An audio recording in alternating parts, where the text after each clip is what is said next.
Hola amigos, bienvenidos de nuevo a Dando Caco, su podcast. En esta ocasión nos acompaña aquí una figura de la radio dominicana, Oye, el señor Ico Abreu. Bienvenido, Ico, a nuestro espacio. muchísimas gracias, gracias por la invitación, gracias por acercarme a tu público.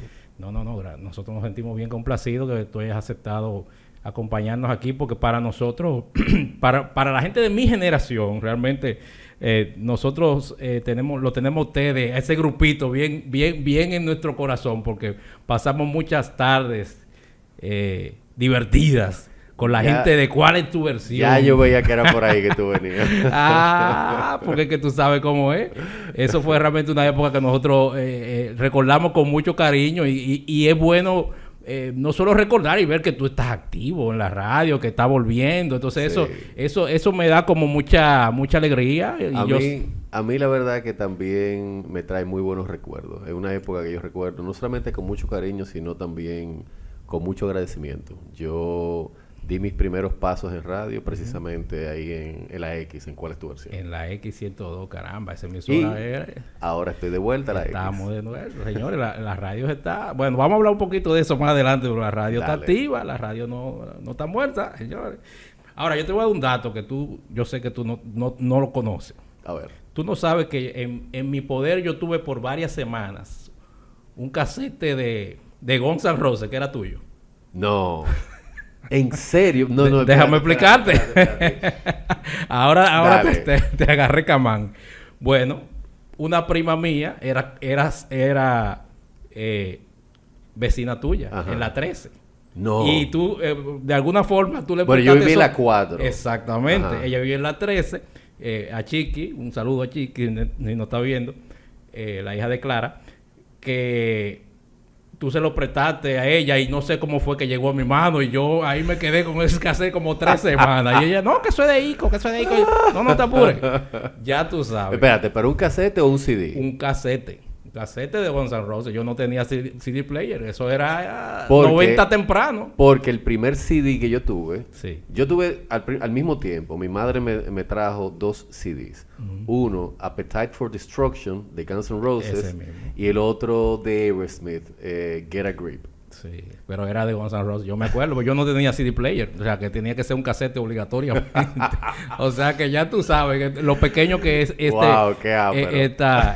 esta tierrita de nosotros. Ya lo sabes. Pero bueno, vamos a entrar en materia, Ico. Vamos a hablar un poquito de tu cine. ¿Cómo tú entraste al mundo de la radio y te involucraste con este grupo de muchachos que forjaron un estilo y que realmente disfrutamos bastante nuestra generación? Antes de la X y antes de entrar al equipo de ¿Cuál es tu versión? Yo tengo que remontarme un par de años atrás.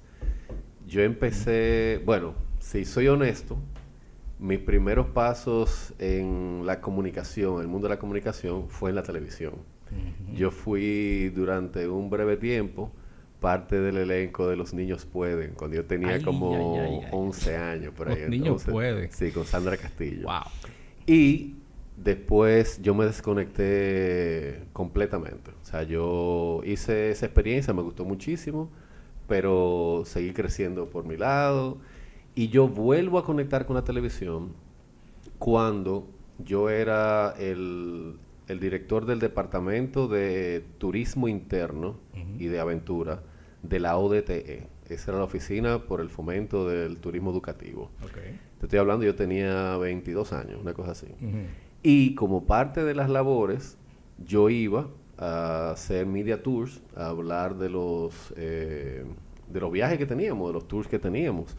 Y yo fui un par de veces a distintos programas. Yo recuerdo que había un programa en Telecentro, ahí conocí a Cristian Pérez, que hicimos clic inmediatamente. Incluso él fue con un tour que llevamos a la zona de Punta Cana y tal. Y él me decía, loco, tú deberías entrar a la televisión, tú deberías entrar a la televisión. Yo, como que, ok, pero como que, tú sabes. Y él decidió hacerme un par de pruebas en un proyecto que él estaba por lanzar. Y como que vi que sí, como que había algo, pero tampoco lo tomé en serio. Un par de años después, entonces yo entro a Mi Canal 47. Ok. Ahí tuve varias experiencias, pero la que más perduró fue cuando yo conducía primero y luego conducía y producía un programa de deportes extremos. Se llamaba Extremos. Ok.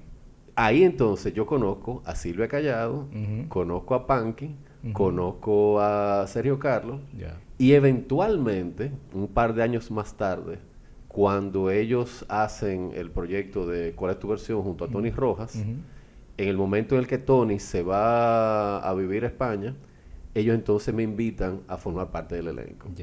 Y nada, ahí yo entro y ahí yo hago un tiempo también en ¿Cuál es tu versión? Y ahí estoy entre proyectos de televisión, proyectos este proyecto de radio. Salgo de ahí, me enfoco en terminar mi carrera, que yo estudié arquitectura. Yo soy arquitecto de profesión. Y luego entonces salgo de ¿Cuál es tu versión? Y eventualmente hago algunos proyectos en televisión, proyectos de temporada. Entro también temporalmente a algunos proyectos de radio. Y yo me he mantenido... En términos de los medios de comunicación tradicionales, me he mantenido entrando y saliendo, porque la verdad que yo tengo intereses muy diversos. Sí, no, de verdad. Y podemos darle doble clic a eso con lo que tú quieras. Pero ahora formalmente yo vuelvo a la casa. O sea, yo vuelvo a la X y es a una X completamente renovada. O sea, la X no es solamente radio, la X es radio visual. O sea... No es solamente como se ha puesto de moda ahora de que le ponen una cámara a un programa de radio y que se transmita. No, ahí hay un cuidado con la imagen que es una mezcla perfecta entre radio, porque la gente nos va a poder escuchar a través de las ondas hercianas, pero también está pensado, diseñado y concebido para hacer un proyecto visual. O sea, los programas de la X van a ser proyectos completamente visuales, con la iluminación correcta, cámaras de última tecnología y edición también que va a transmitir la calidad de ese contenido con el ritmo que lo amerita. O sea que es un proyecto que si yo dijera que solamente volver a la radio, yo estaría siendo completamente injusto. No, pero qué bueno. Pero una pregunta, un paréntesis. ¿Dónde es que tú guardas los años? Porque este hombre, así como usted lo ve, él está hablando de los años 80 que está en la televisión y míralo cómo se ve que todavía... 50 que cumplí el mes pasado. ¿Cómo? Dios mío. Dios te bendiga. No, qué bien. No, pero qué bueno que estás retomando ese medio. ¿Y cómo fue tu experiencia en aquel momento? Tú, o sea, ya tú me adelantaste que te sientes muy agradecido, pero a nivel general, ¿cómo tú la pasaste en ese equipo, en ese momento que la radio era, digamos que uno de los medios más importantes? Quizá ahora podemos discutirlo, pero en ese momento la radio tenía mucho alcance, era muy poderoso a nivel mediático. ¿Cómo fue tu experiencia? Mira, fue una experiencia muy buena en el sentido del aprendizaje y también el sentido de las posibilidades que eso me puso enfrente. Te explico. Yo he tenido el privilegio de poder ser voz y cara visible de lo que yo considero son los movimientos ambientales y sociales más importantes de nuestro país. Y eso porque tuve en ese momento acceso a un micrófono, acceso a las cámaras y aparentemente también cierto nivel de desenvolvimiento con estas tecnologías. Entonces, ¿cuál es tu versión? Exclusivamente yo tuve la oportunidad de convertirme en punta de lanza del movimiento de defensa de las áreas protegidas cuando estaba tratando de mutilarse las áreas protegidas por allá por los 2003, 2004. Y ¿Cuál es tu versión? Estuvo ahí completamente a mi disposición para transmitir esa lucha. Sucedió algo muy similar eventualmente con los Haitises, porque también coincidió con un programa que teníamos en la X precisamente, que era Desde el Mediodía, que era un proyecto de radio que concebimos a partir de un proyecto anterior que tenía el grupo Desde el Medio. Los reinventamos y trajimos a la mesa talentos que en ese momento eran emergentes, como el caso de Nash Labogart, que era la primera vez que hacía radio.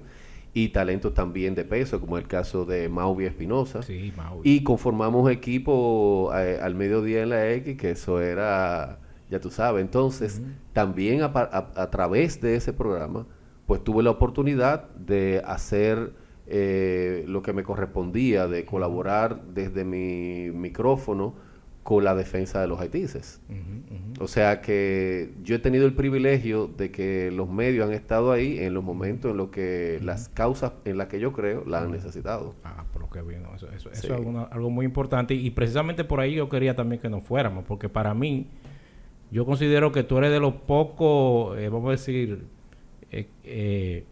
rebeldes de nuestra generación que quedan todavía, de verdad, porque el hombre que sigue siendo que rebelde. sigue exactamente que sí, porque tú sabes que hay una época que todo el mundo tiene una ¿cómo le decimos aquí nosotros a la gente? Esta gente que son cabeza caliente pero tú te has mantenido y yo veo que tú tienes esa actitud todavía de defender causas, que es algo muy valioso. Y me gustaría también que hablemos de eso. ¿Cuáles son tus luchas? Bueno, mano, si nos vamos a poner a enumerarlas. No, mira, yo la verdad es que yo creo firmemente en los derechos universales, para empezar por ahí. Yo creo en que la gente tiene derechos que están consagrados en la Declaración de los Derechos Humanos y yo defiendo cabalmente esos derechos. Inclusive con quien no estoy de acuerdo y el derecho a disentir de alguien con quien no estoy de acuerdo, que aparentemente eso no necesariamente se entiende siempre, tú sabes. Asimismo también, para mí está muy claro cuál ha sido el rol de los seres humanos en traer al planeta a la situación en la que se encuentra hoy día. Y por ende, entiendo cuál es nuestra responsabilidad con este planeta. Y no solamente con el planeta, más bien con el resto de la humanidad, porque si el planeta lo dejamos tranquilo, eventualmente va a volver a su estado natural, tú sabes. Es más bien por la permanencia de esta especie, que si se compara en tiempo cósmico, somos una especie sumamente joven y estamos haciendo como especie, estamos haciendo todo lo que tenemos a nuestro alcance por desaparecer más rápido de lo que nos corresponde, tú sabes. Entonces, consciente de eso, yo decidí desde muy joven que yo tenía que defender ese espacio, este planeta, este medio ambiente en el que nos desenvolvemos. Entonces, yo diría que mis dos principales luchas, para ponerlo en tus palabras, son esencialmente el medio ambiente y los derechos fundamentales, los derechos humanos.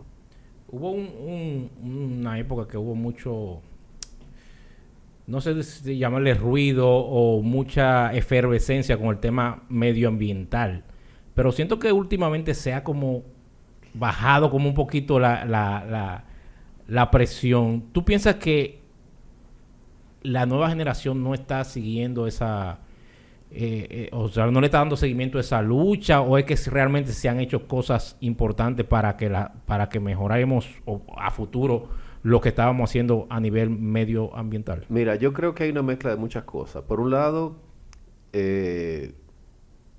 no creo que las nuevas generaciones le hayan dado la espalda a la conciencia ambiental. No me parece, todo lo contrario. Yo creo firmemente en que las nuevas generaciones vienen con un nivel de conciencia que puede que salve a la humanidad. Yo lo que sí entiendo también es que hemos caído en la trampa corporativa de creer que hay cosas que hacemos en beneficio del medio ambiente y dormir tranquilo con esa idea. O sea, yo, por ejemplo, durante mucho tiempo pensaba que el reciclar, por ejemplo, era la solución a los desperdicios.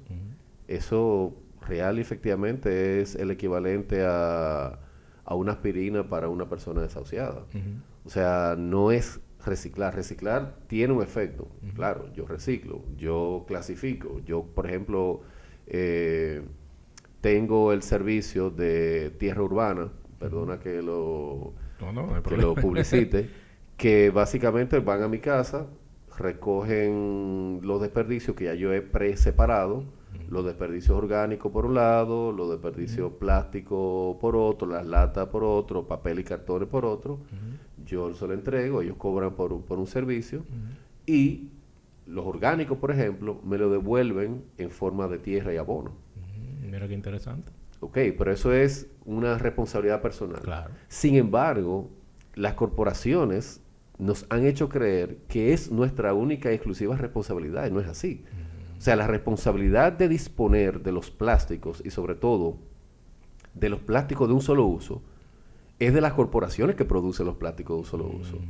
Las compañías de refresco que dejaron de embotellar masivamente en botellas de vidrio porque les salía más barato, les sale más barato embotellar en plástico, claro.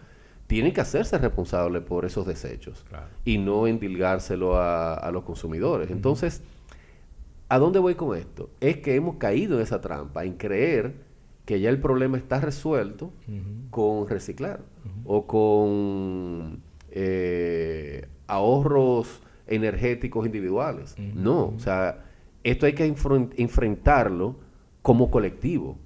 Porque lo que yo puedo hacer a nivel individual, sí, es una cuota, pero eso es un granito de arena en la playa. Claro. Lo que podemos hacer como colectivo, entonces sí es verdad que tiene un impacto.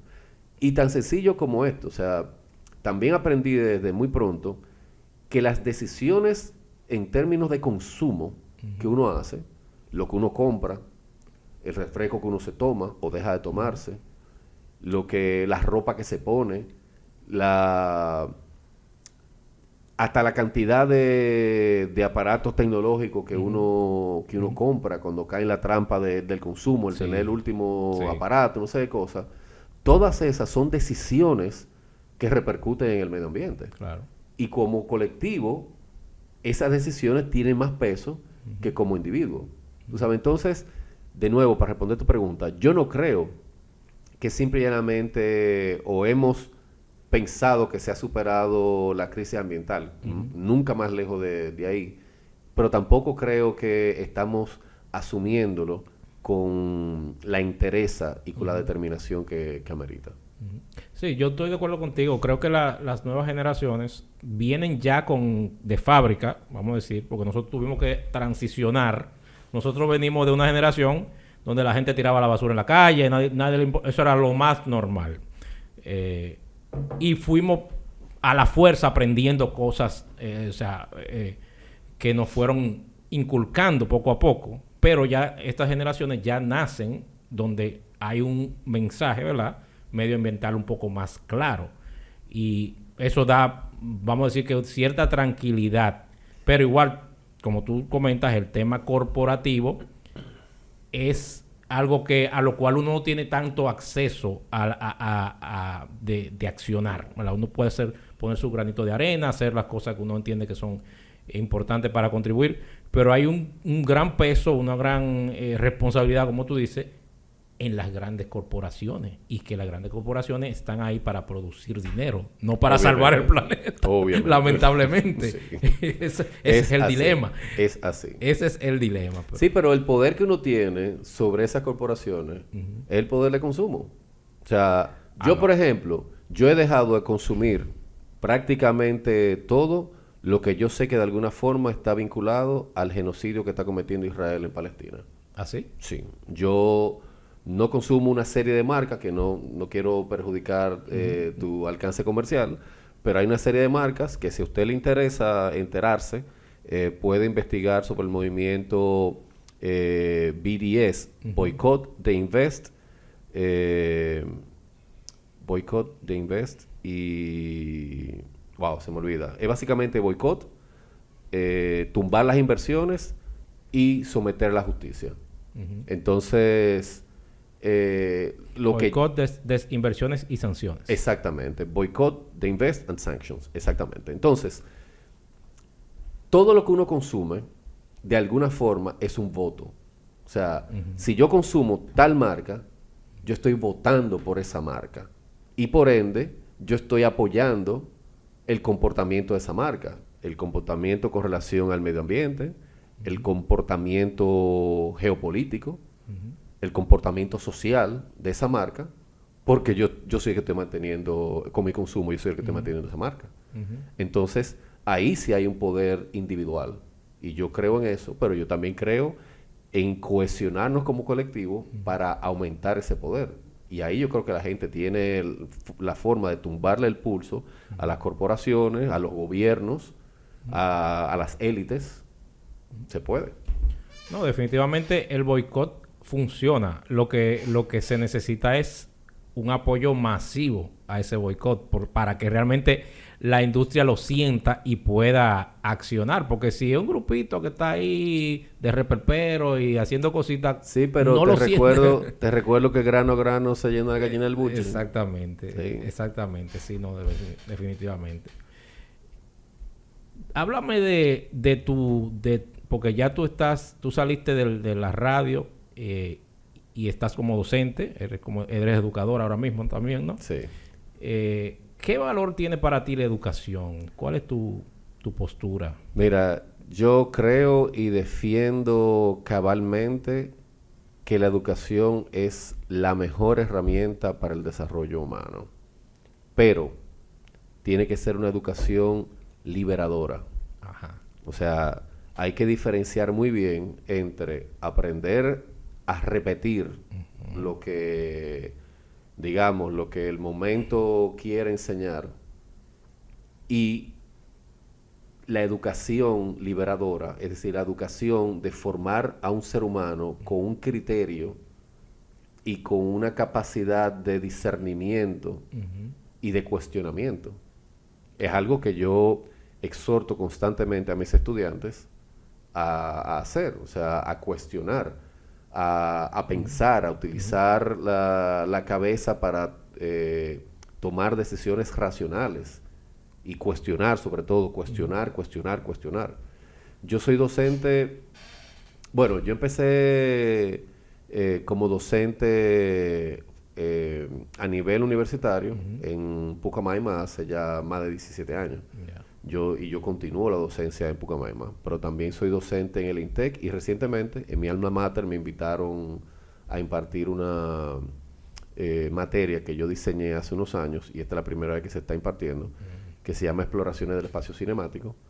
Por ende, yo ahora mismo estoy enseñando en 3 universidades. Bueno, tengo que romperme en 50,000 pedazos, pero yo creo firmemente en la educación como herramienta de desarrollo humano y de liberación. Y por eso me involucré con la causa del 4% por allá por el 2010, 2011. Sí. Y yo creo honestamente en que tenemos que sacar a nuestro país hacia adelante y la herramienta para lograrlo es la educación. ¿Tú crees que esa lucha se ganó? En cierto modo sí, porque siempre que hay una voluntad colectiva y esa voluntad colectiva consigue tumbarle el pulso al poder, ya hay una ganancia. Sin embargo, yo creo que no se ha invertido adecuadamente el dinero que tiene que invertirse en educación. Y tú dirás, bueno, es que no, quizás no han sabido. Bueno, si tú tienes, por ejemplo, te voy a poner el ejemplo que más le gusta al neoliberalismo. Yo soy completamente contrario al neoliberalismo. Pero el neoliberalismo todo lo quiere ver desde la perspectiva de la empresa privada. ¿Verdad? Vamos a verlo de la perspectiva de la empresa privada. Si tú tienes una empresa y en esa empresa tú tienes un gerente o una gerente que no está invirtiendo bien tus recursos, ¿qué tú haces? Lo cambio. Entonces, no hay excusa para que ningún gobierno tenga ahí gerentes que no estén dando la talla con la inversión en educación y con tratar de que la educación real y efectivamente se convierta en esa herramienta de desarrollo de nuestro país. Claro. Y los indicadores están ahí. Desde esa lucha, inclusive desde antes de que se masificara la lucha por el 4%, muchas de las organizaciones que componían y componen, porque todavía tenemos esos lazos, la Coalición de Educación Digna, viene señalando cuáles son los indicadores que hay que atacar para mejorar la educación dominicana. Lo que pasa es que los gobiernos se han hecho los chivos locos con sus compromisos y en vez de invertir como se diseñó esos planes, pues entonces gastan el dinero en otras cosas. Ahí hemos visto como en la mayoría, que yo creo que desde la primera vez que se aprobaron los fondos y se empezó a invertir el 4% de educación en el 2012, en el primer gobierno de Danilo, desde ese momento hasta hace un par de años que estuvo ahí Ángel Hernández, yo creo que que aunque no comparto ideológicamente con él, ni tampoco la visión educativa en algunas cosas, yo creo que ese es el único que no se creyó en la película de ser presidenciable. Pero si tú agarras y tú rastreas el desempeño de todos los ministros que pasaron por ahí hasta Ángel, ¿es Hernández o Esteves? Creo que Hernández. Bueno, hasta ese señor, todos, absolutamente todos, empezaban a aparecer en valla como precandidatos presidenciales. Entonces, hay que cuestionar, uno, de dónde salía ese dinero, y cuál era real efectivamente el objetivo de esos ministros, si era servir al país o era utilizar la educación como un escalafón para llegar a ser presidenciables. Claro. Tú sabes, entonces, yo creo que es muy cuestionable cómo se han manejado esos recursos, y para responder tu pregunta, yo no creo que se haya logrado el objetivo de mejorar consistentemente. Hay algunas cosas que se han logrado, pero yo no creo que haya sido de manera consistente la mejora de la educación dominicana. Sí, realmente hemos visto pocos cambios, quizás algunos pequeños cambios estructurales, pero a nivel de lo que es la calidad, porque aquí el problema siempre ha sido la calidad de la educación. Realmente nosotros nos falta mucho. Muchísimo. Sin embargo, y yo fuese miope, yo fuese injusto, yo fuese incluso hasta mezquino, si no reconociera, por ejemplo, que han habido avances, por ejemplo, en educación temprana. Lo que pasa es que eso no lo vamos a ver ahora. Exacto. Eso es a futuro. O sea, eso es un fruto que se va a recoger mínimo dentro de 10 años. Sí. O sea, lo que se sembró en educación temprana en el 2012, vamos a empezar a verlo en 10 años. Entonces, yo creo que se han dado avances, pero todavía estamos a años luz de lograr el nivel educativo que nuestro país necesita. Claro, porque si tú te fijas, nosotros en relación a otros países de Latinoamérica, la mano de obra dominicana tiene una alta necesidad de educación hasta básica. Temas de poder redactar fácilmente una comunicación, bueno, de comunicarte efectivamente, cosas como esa. Y no necesitamos que tú seas un experto en matemáticas, ni que seas el mejor haciendo integrales. Lo que necesitamos es elementos básicos que tú lo puedes encontrar. Por ejemplo, tú viajas a Colombia, tú viajas a Costa Rica, tú viajas a otros países de Latinoamérica, que quizá a nivel de como economía no nos llevan demasiado. Bueno, y tú ves la diferencia entre la educación básica, enorme. Es que hay algo tan fundamental como el pensamiento crítico, que es lo que nos está faltando. O sea, inclusive yo que estoy viendo estudiantes de todos los niveles y de todos los sectores socioeconómicos de nuestro país, no importa de dónde vienen, la mayor carencia es la del pensamiento crítico. Sí. O sea, la capacidad de leer un texto, de discernir, de manejarlo, de entenderlo, de hacerse su propia opinión de lo que acaban de leer, o sea, es difícil, honestamente. Y yo prefiero ni siquiera irme en esa, porque no quiero herir sensibilidades. Pero mira, es una situación muy, muy, muy precaria. Y yo creo que, más que en matemáticas, que sí, que son necesarias, y sobre todo es necesario aprender a enseñar matemáticas, Más que eso, yo creo que lo más fundamental es el pensamiento crítico y las matemáticas aportan al desarrollo del pensamiento crítico. Porque, que es otra cosa, yo cuestiono la forma en la que se enseña matemáticas porque yo veía matemáticas y yo cogía por el lado contrario. No. Y no fue sino, óyeme esto, no fue sino hasta la última clase de matemática que yo vi en mi formación académica, precisamente con la profesora Gloria Ceballos, que me dio cálculo.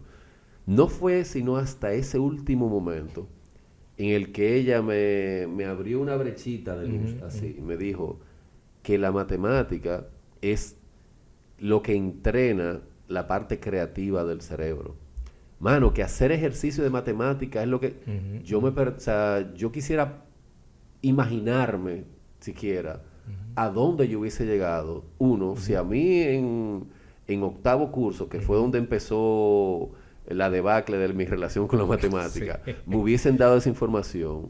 Yo quisiera imaginarme hasta dónde yo hubiese llegado con el desarrollo creativo que haber hecho ejercicio de matemática, de álgebra, de trigonometría me hubiesen permitido. ¿Tú me entiendes? Entonces, hay que tener un acercamiento a la enseñanza distinto al que recibimos.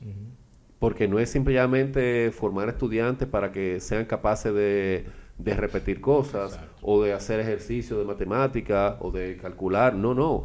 Es pensamiento crítico lo que estamos necesitando. Y hasta cierto punto yo entiendo que es algo cultural que también va lamentablemente con nuestra idiosincrasia. O sea, para bien o para mal, el dominicano es muy... le gusta cogerlo suave. Somos muy relajados, muy chéveres y cosas. Y muchas veces no nos tomamos el tiempo, como tú dices, de analizar y de sacar conclusiones. Y simplemente, bueno, si el libro dice esto, pues ya, y punto. ¿Por qué yo me voy a romper la cabeza? Yo creo que también hay un diseño que nos ha llevado por ahí. Honestamente, y en esto voy a sonar un poco pesimista, pero si tú analizas el sistema educativo, sobre todo el sistema educativo público de nuestro país, hay un diseño para que vaya, en vez de mejorar, para que vaya deteriorándose. Y ese diseño tú puedes rastrearlo hasta la dictadura de Balaguer, que fue donde empezó eso, mira, en caída libre. Y muchísimos de los problemas, inclusive del tránsito que tenemos ahora mismo en nuestras ciudades, se debe a la falta de educación básica, de educación ciudadana. Porque una cosa es educarse en literatura, matemáticas, o sea, en la formación ciudadana. Ahí es donde yo entiendo que estamos peor. Porque o sea, nuestra ciudad se ha convertido literalmente en una selva de que sálvese quien pueda. Sí. Y eso se debe precisamente a la falta de conciencia ciudadana, a la falta de empatía que te da a entender que tú tienes derecho, que yo tengo derecho, pero que también tenemos deberes. Y eso es lo que nos lleva a la situación. Obviamente, además de otros factores. Sí, porque si estamos hablando de tránsito, yo no puedo obviar que uno de los principales factores es el parque vehicular. Claro. Hay demasiado vehículo. Sí, se ha triplicado. No hay opciones de transporte masivo que sean eficientes, seguras, limpias, para que la gente deje de utilizar el carro y se monte en autobuses. Tenemos un metro que ya no da abasto. Y gracias a Dios que lo tenemos. Bueno, hay que decirlo, porque yo era uno también de los que me oponía, pero si no lo tuviéramos, yo no sé cómo no haríamos si no tuviéramos. Tú sabes que yo no me oponía al metro. Yo creo que de hecho deben haber más opciones intermodales de transporte colectivo. O sea, debe ampliarse. Claro. Lo que pasa es que cuando se toman decisiones para beneficiar política o económicamente a un sector, es ahí donde me encuentran de frente. Y las decisiones que se han tomado para solucionar la movilidad en República Dominicana no necesariamente ha sido tomando en cuenta al colectivo. Yo creo que en su mayoría han sido para beneficiar sectores. Entonces ahí es donde está el problema, porque si tú estás diseñando un sistema para beneficio de sectores, de ciertos sectores, y no para el beneficio colectivo, entonces el sistema no va a funcionar de manera óptima para ese colectivo. Claro, así es. Bueno, pero esos son los temas de nosotros, de siglos de antigüedad, que venimos repitiendo y repitiendo. Y que bueno, tenemos esperanza de que las cosas poco a poco vayan mejorando. Pero vamos a hablar de algo un poquito ya más relajado. No, si tú me dejas. Yo sé que ahí hay mucha tela por donde cortar. Vamos a hablar de cine. Hablemos de cine, que Ico también en esa área es todo un matatán. Oye. Dime de tu trabajo en el cine, qué tú has hecho, cuál ha sido tu experiencia. Mira, lo que ha pagado los biles, como dicen los gringos, lo que me ha dado el sustento, principalmente en el área del cine, ha sido la dirección de arte, el diseño de producción, la construcción de sets. Sin embargo, no es lo único que yo hago en cine. Yeah. El mejor de los escenarios, yo escribo, diseño y dirijo mis proyectos. Yo lo he hecho así ya con cortometrajes, lo he hecho así también con videos musicales y quiero hacerlo así con unos largometrajes que ya he escrito y que estoy desarrollando, que no he podido realizar todavía porque no he accedido a los fondos para lograrlo, pero eventualmente se logra. Es decir, a mí me interesa el cine desde la perspectiva de autor, que eso, o sea, es escribir, es diseñar, es dirigir eso que uno ha escrito, en este caso una película. Prefiero el género de ficción, aunque también he colaborado con proyectos documentales. He tenido el privilegio también de estar detrás y frente a las cámaras. O sea, he tenido la oportunidad de actuar en algunas películas locales y de hacer algún cameíto en algunas internacionales también. Pero sí, o sea, digamos que mi pasión con el cine es sumamente amplia. Y yo amo el cine desde cualquiera de los ángulos. Dime tu top de película. Tu top 5. Top 5. Sin ningún orden. Ok, sin ningún orden. Yo creo que ahí tiene que estar Inception e Interstellar, ambas de Christopher Nolan. The Shining y Odisea del Espacio de Kubrick. Ya se me fueron 4 ahí. Tú me vas a tener que dejar seguir diciendo. No, toda la que tú quieras. A mí me gusta mucho el cine de Quentin Tarantino también. Muy bueno. Desde Pulp Fiction yo dije, no, pero este tipo está fuera de liga. Reservoir Dogs también, una de mis películas favoritas.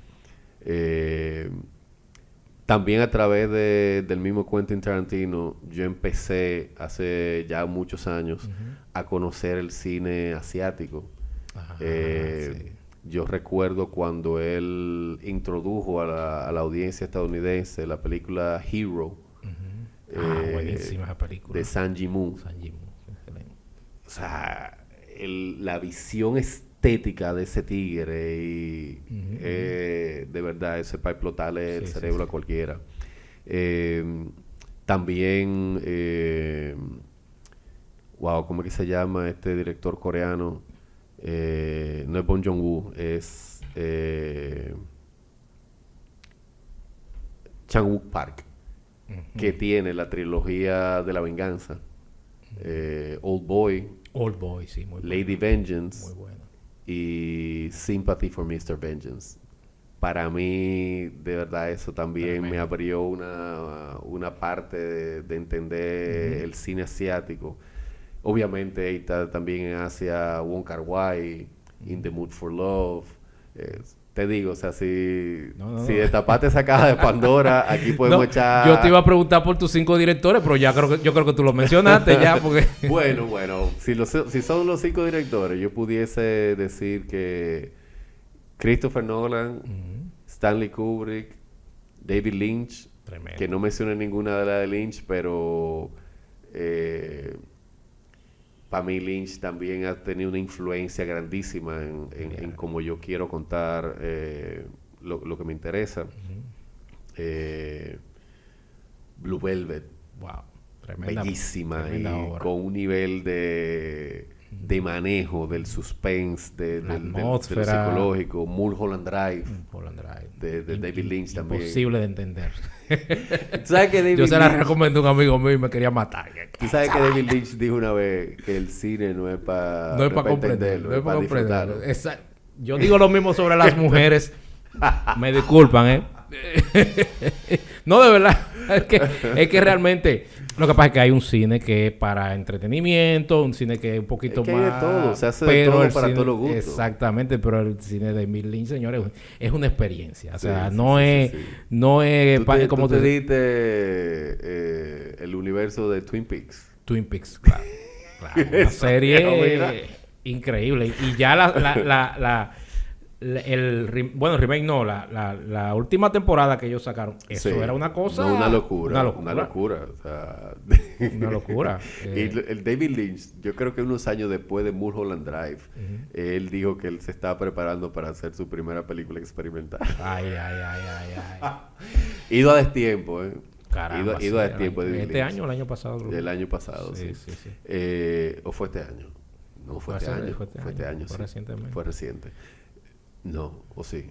Mira, se me fue la guagua. Tú tienes acceso a esa Sí, cajita sí, ahí. sí, sí. Pero me falta, de a ver, te dije Nolan, te dije Kubrick, te dije Lynch, Ujú. Wes Anderson, Sí, murió este año. que exacto. Wes Anderson. Wes Anderson, que yo no he visto la más reciente de él, de Phoenician Scheme. Quiero ir a verla. Y la verdad que me decepcionó un poquito. ¿Cómo es que se llama esa? La que salió Asteroid City. Asteroid City me decepcionó un poco porque siento como que se está Repitiendo. Se está repitiendo, Se está con algunas repitiendo cosas. realmente. Pero yo tengo poca objetividad con Wes Anderson porque la puesta en escena de Wes Anderson para mí es impecable. No, claro. El tipo tiene una firma. Cuando tú ves una película de él, tú sabes que es de él. Sí. Creo que también el cine latinoamericano ha dado mucho de qué hablar y de una manera estupenda. Sí. A mí ese grupo de mexicanos Iñárritu. de Cuarón, Iñárritu, del Toro. Cuarón no es español. Yo creo que Cuarón es no, español. Alfonso Cuarón es mexicano. Ah, yo Sí. juraba que era español. No. Sí, no, esos son... Sí, y no solamente el cine mexicano, o sea, hay joya en todas partes, en Argentina, en Chile. Argentina está muy avanzado, señores. Esta Sí, serie que loco. sacaron de ¿cómo se llama? Mucho cuidado, que no la he Internauta. visto todavía. No, yo no te voy a hacer No me spoiler. de- no me de pero spoiler. el nivel de calidad de esa producción, o sea, tú dices, coño, pero esta gente está a nivel de Hollywood. Viejo, pero es de hace tiempo. O sea, el cine argentino tiene una calidad desde hace tiempo. Ahí está Eliseo Subiela. Mira, por ejemplo, películas como... Solamente por mencionar películas que han logrado notoriedad internacional. El secreto de sus ojos. Ah, buenísimo. Eso es una obra de arte. Nueve Reinas. Nueve Reinas Tremenda. también. Tú sabes, Hombre mirando al sudeste es una pieza. El mismo tipo de Nueve Reinas hizo otra que era también muy buena. El Aura, creo que se llamaba. Sí, El buenísimo. Aura. No, pero tú dices el actor, o sea, no. o el director. El escritor que falleció. El escritor de esa película. ¿Quién fue que escribió Nueve Reinas? Nueve El Aura es Reinas. buenísima. El Aura, Sí. sí. Nueve Reinas. Inclusive si nos vamos más atrás, El lado oscuro del corazón es un hierro película. Fabián Bielinski, sí. Entonces, yo creo, y voy a aprovechar Falleció. que estamos hablando del cine latinoamericano, yo creo que si comparamos el tiempo que le tomó a México, a Argentina, llegar a hacer ese cine, con el tiempo que le ha tomado a República Dominicana llegar a hacer cine de calidad, porque aquí estamos haciendo películas de calidad. Claro, ¿eh? claro. Con todo lo que se dijo y se despotricó el año pasado, con todas las críticas que le llovieron a la ley de cine, la ley de cine ha hecho posible que aquí se haga un cine de calidad que no tiene nada que envidiarle al cine internacional. Sí, sí. O sea, películas como Pepe, Cocote, películas como El Proyeccionista, películas como Candela, películas como La Gunguna, que han sido posibles gracias a la ley de cine, no tienen en sus propios géneros dólares de arena, en sus propios géneros no tienen absolutamente nada que envidiarle al cine internacional. Y mira, por ejemplo, ahora que te puede o no gustar el género de acción, por ejemplo, yo me disfruté a tiro limpio como poca cosa. O sea, obviamente tú sabes el tipo de género de película que es y tú tienes que mentalizarte porque yo fui a tiro limpio a tener que bajarme en el asiento porque los tiros me estaban sonando ahí. Y lo disfruté enormemente. Sí. Tú sabes. Tony Almond ahí. Sí, Tony Almond, Vaqueró, Ujú. Josué, Soli Durán, ahí, Laura, o sea, ahí Sí, estaba todo el sí. mundo nítido, Sí, tú sí, sabes. O sea, obviamente en el género y en el papel que le corresponde y la caracterización que le corresponde a cada quien. Tú Sí, sabes. yo creo que lo que nos falta aquí es que la gente empiece a ver otro estilo de cine dominicano, o sea, otra cara del cine, porque, o sea, me consta que así se hace muy Sí, buen aquí cine. se está haciendo Lo que muy buen pasa es cine. que ese cine no trasciende, ¿tú me entiendes? Oye, ¿qué es lo que pasa? Y yo creo que esa es una de las cosas que ameritan revisarse en la ley. Es que el cine, la inversión en cine, no es solamente en producir. Ujú. También hay que contemplar la inversión en promocionar. O sea, las películas de mayor calidad que se han hecho, que no han calado necesariamente el público, no es por falta de calidad. Ujú. Es que no necesariamente se promociona lo suficiente para que la Exacto. gente le llegue. Claro. Tú sabes. Claro. Es que Entonces, la mitad de la industria de cine es marketing. La mitad de lamentablemente. es marketing, porque es que tú Lamentablemente. puedes tener el mejor producto del mundo, pero si tú no lo mercadeas, Exacto. no llega. Exactamente. Entonces, yo creo que me parece muy miope hablar solamente de taquilla, porque la taquilla no se correlaciona con la calidad. No, Eh, definitivamente. Si a hablar de taquilla vamos, entonces es un asunto de estrategia de marketing y de promoción Sí, y yo de creo que publicidad de los proyectos cinematográficos. Pero en términos de calidad, República Dominicana ha hecho un sprint a una velocidad increíble. O sea, si se compara desde que empezamos a hacer cine hasta el día de hoy, Sí, sí, si sí. tú lo comparas con la región, es el país que más rápido ha alcanzado ese nivel de calidad. Sí, sí, sí. ¿No? Y también que ha sido vamos a decir que el espacio cinematográfico nuestro también ha sido utilizado por otros países para venir a filmar, a buscar profesionales, a trabajar con gente de aquí. Claro. O sea, se está moviendo la industria. Mira, yo tuve el privilegio de ser parte de la primera película que se hizo donde el personal del departamento de arte era 100% netamente dominicano.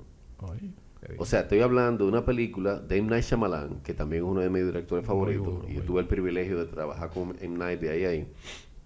Esa película, Old, desde el director de arte, que era Willem Pérez, que es un diseñador de producción y director de arte dominicano, que trabaja también en Hollywood. Y bueno, digo Hollywood, pero me estoy refiriendo a la industria industria, sí, estadounidense, exacto. no solo porque él trabaja más en la costa este. Desde el Wilhelm como cabeza del departamento de arte para abajo, todos éramos dominicanos. Wow. Y esa película, o sea, visualmente, esa puesta en escena, se debe al talento dominicano. Wow. Entonces, eso dice mucho. Claro, claro. Tú sabes, entonces, y de ahí para acá, esa fue la que marcó y abrió la puerta, porque después de ahí, cantidad de películas que vino a hacer Sandra Bullock, que vino a hacer Jennifer López, que vino a hacer Mark Wahlberg, es con talento dominicano que se han logrado. Qué bueno. Tú sabes, entonces, Qué bueno. hay cine dominicano que se hace con mucha calidad y hay cine extranjero que se hace en República Dominicana con muchísima calidad también. Qué bueno, porque yo tengo un amigo que el hijo de él estaba vacilando si le decía a su padre que él quería estudiar cine. Porque Este es un momento él para tenía ese miedo que pues, obviamente todo el mundo dice, coño, para estudiar cine en este país, ¿para qué? Señores, hay un futuro ahí Sí, todavía. sí, absolutamente. Hay- Yo hay- entiendo que la industria encontró un escollo con la decisión que tuvo el ministro de Hacienda anterior de básicamente cargarse la industria. pero sobreviviremos y seguiremos dando la batalla y seguiremos avanzando. No, y que yo creo que también ha abierto mucho el mercado, el tema de las plataformas de streaming. Antes como que la distribución del contenido cinematográfico era un poquito más complicada. Y ahora podemos ver que hay productoras independientes que van saliendo en Netflix, que tienen, o sea, tienen su canal particular. O sea, hay como más apertura. Yo creo que hay un cambio en la correlación de, vamos a decir, vamos a utilizar un término que usualmente se utiliza en política, la correlación de fuerzas, tú sabes, porque la industria está viviendo unos cambios interesantes. Yo no creo necesariamente que las plataformas digitales sean lo que más le beneficia al cine, sobre todo porque las plataformas han adquirido un nivel de poder y control sobre lo que se hace, lo que se produce, que no me parece saludable. Y además de que yo creo que el cine no está hecho para verlo en una pantallita. No, yo estoy de acuerdo contigo. El cine está hecho es una experiencia. Y yo quiero hacer cine para verlo en pantalla gigante. Claro, pero fíjate que ahora probablemente hay un tipo de cine que si no fuera por la plataforma nunca lo llegáramos a verlo. Eso es verdad. Porque es que no es masivo. Eso y llevar a una pantalla grande una película tiene que ser comercial. O te la van a poner una semana y ya. Sí. Mientras tú la tienes ahí, y a ti y a mí que nos gusta el cine bueno, y mucha gente que le gusta el cine bueno, pues tiene acceso. Sí, pero la plataforma ha hecho mucho daño también. O sea, cuando yo tengo estudiantes, por ejemplo, en mi clase de diseño de producción, que agarran, se paran, se salen porque van al baño, no sé de cosas, yo me siento y yo pienso, pero ¿y cómo yo me paro y que en medio de una película y sí, no, claro. Y eso es la plataforma, porque la plataforma tú agarras, tú quieres tomar una llamada, tú lo pones en pausa, tomas tu llamada. Sí. No, para mí la experiencia del cine es sentarse a ver una película de principio a fin ahí y entender esa historia y apreciar esa puesta en escena. Y yo creo que las plataformas, con esa flexibilidad que le dan a uno, de uno pausarla, dormirse, venir a verla después, no sé qué cosa, yo creo que de alguna manera han dañado esa experiencia. Además, también la misma posibilidad de tú verlo en esta pantallita o verlo en esta pantallita, yo creo que eso ha sido perjudicial, porque es que el cine no está hecho para verlo en estas pantallitas. Yo aprecio, poder, como tú dices, ver cine que de otra manera no pudiese ver, a menos que no sea en una plataforma, en la pantallita. Pero no, o sea, el cine no está hecho para eso. El cine está hecho para disfrutarlo a todo volumen, a todo dar y inclusive con la gente que tú tienes a tu alrededor. Claro. Que otra cosa que también yo creo que las plataformas de alguna manera han contribuido a que se pierda esa cultura del disfrute adecuadamente del cine, porque la gente va al cine y empieza a joder con el móvil y hablar. O sea, yo soy alérgico a esa vaina de una manera que yo no te puedo explicar. Sí. Tú sabes. No, y que es un tema también del tiempo en que vivimos, o sea, de la poca atención que estamos poniendo a las cosas. Porque precisamente eso comentaba en estos días. Óyeme, qué chulo, que a mí me regalaron un disco de vinil y voy a tener que comprar un tocadisco ahora. Pero qué chulo es tú sentarte a escuchar un disco completo. Que tú no le das para adelante, ni le das para atrás, ni cambias la canción. Tú tienes que escucharlo completo, de principio al fin. Y eso es una experiencia muy diferente a tú poner en Spotify, tú pones muy diferente. Estás loco. Y eso es lo mismo, se transfiere al cine igual. Sí, igualito. Tú sabes que recientemente, para mis 50 años, un amigo muy entrañable a quien aprecio enormemente, César Brito, el tipo se aparece en mi casa con un regalo. Primero saca un tocadisco y yo, ya muchacho, oye, gracias, tú sabes el tiempo que tenía por comprarme un tocadisco. Me dice, no, es una parte del regalo. Y saca Dark Side of the Moon. Pink Floyd. Wow. Con una versión remasterizada por los 50 años del LP. Qué regalazo. Mano, mira, de verdad. Regalazo. Pero el verdadero regalazo. Sí. Y sentarse a disfrutar de eso. Sí. como fue pensado para que lo disfrutara, porque es otra cosa. Es una experiencia. The Dark Side of the Moon fue literalmente diseñado, producido para escucharlo en vinilo. No es lo mismo yo escucharlo desde el móvil que escucharlo en el tocadisco. No es lo mismo. No es lo romántico de eso, ¿sabes? No es la parte romántica, nostálgica. No. Es que escucharlo en ese medio, la experiencia es completamente distinta a la de oírlo en una versión digitalizada en Apple Music o en Spotify. Y que es un álbum conceptual, que es otra cosa que también ya estamos perdiendo. Que estamos sonando como dos viejos, pero la realidad es que la experiencia del álbum conceptual era totalmente, o sea, había que ir entero y había como una correlación entre las canciones y una continuidad, que cuando empezaron a sacar los EP, que sacaban un disco y una canción mañana y otra después, esa parte se perdió. Esa parte de tú tener tu carátula y tú ver las letras de las canciones, todo el staff que participó en la grabación. Eso era una experiencia. Nos fuimos en nostalgia.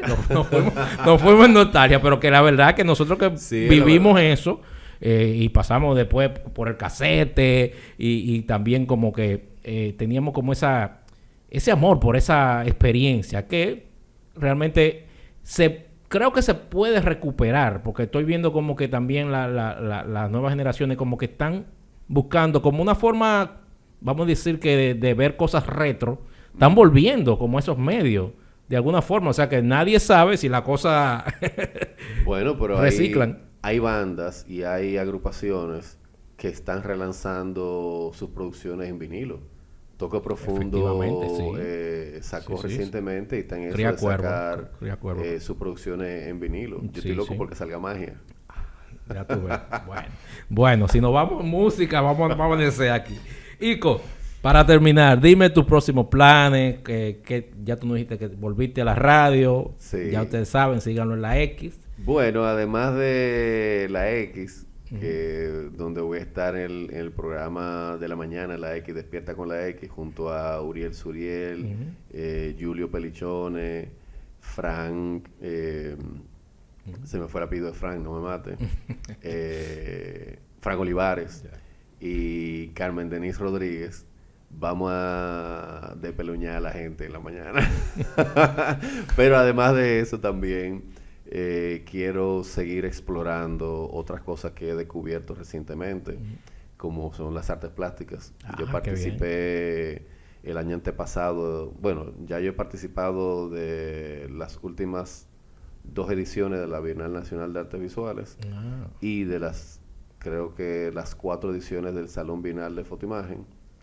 El año antepasado obtuve un premio en la Bienal Nacional de Artes Visuales y quiero seguir explorando las artes visuales, a ver por dónde me encaminan.